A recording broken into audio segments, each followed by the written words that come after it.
Cyber attacks on major corporations like Apple just highlighting serious gaps in our cybersecurity. So how should we protect ourselves when those firewalls and defensive technologies clearly no longer enough?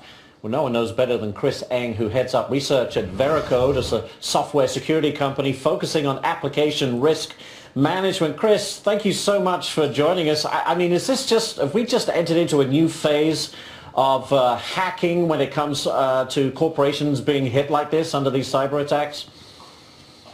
Yeah, well, I think yesterday's report from Mandiant talking about Chinese hacking operations really brought cybersecurity to the forefront yet again, but specifically as it relates to corporate espionage and some of the data that can be stolen from companies, intellectual property and so on. But usually when an attacker is going to go after a company, they're going to target either the people or they're going to target the technology. And yesterday's report was talking about people, the spear phishing attacks, trying to get people to click on malicious attachments as a way of getting into the organization. But the other side of the coin is attacking the software that those businesses use to carry out their daily business. And those software applications are the things that are protecting the important data and the intellectual property. Well, Chris, you know, our reporter Shivani Joshi just saying that the Java program has been particularly vulnerable. If we all take care of that, does the threat lessen considerably, or is there many other ways that these hackers can get into our systems? Well, there are a lot of ways that hackers can get into systems, and certainly vulnerabilities in software applications like Java are one way.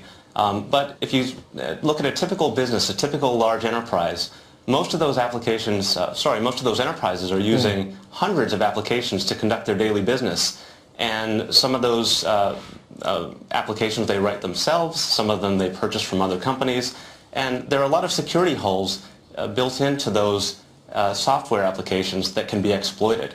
And so companies need to start paying more attention to the security posture of the software that they're using.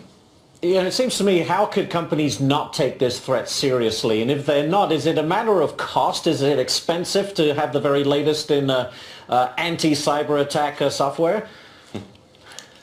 Right. The state of the world today is that companies are spending a lot of money on network defenses. They're spending it on firewalls, and they're spending on host defenses like antivirus. And, you know, every business runs on software, and there is not enough of a focus spent on securing that software and understanding the risks that are inherent in those pieces of software.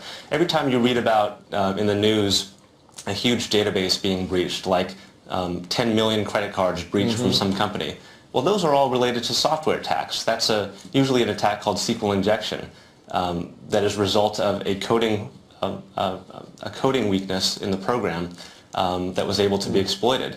And so there are all these points of attack that most enterprises have out there based on the large number of software applications that they're using. It seems to me, Chris, we've got 10 seconds. Literally, is there any way we can actually stop this, or are they always going to find a way through the defenses? You know, a colleague of mine said recently, you're never going to stop people from getting in. You need to stop them from getting the data out. And I think there's something to think about there. Yeah, that's a good way to put it. Chris, thank you so much for joining us. We appreciate it.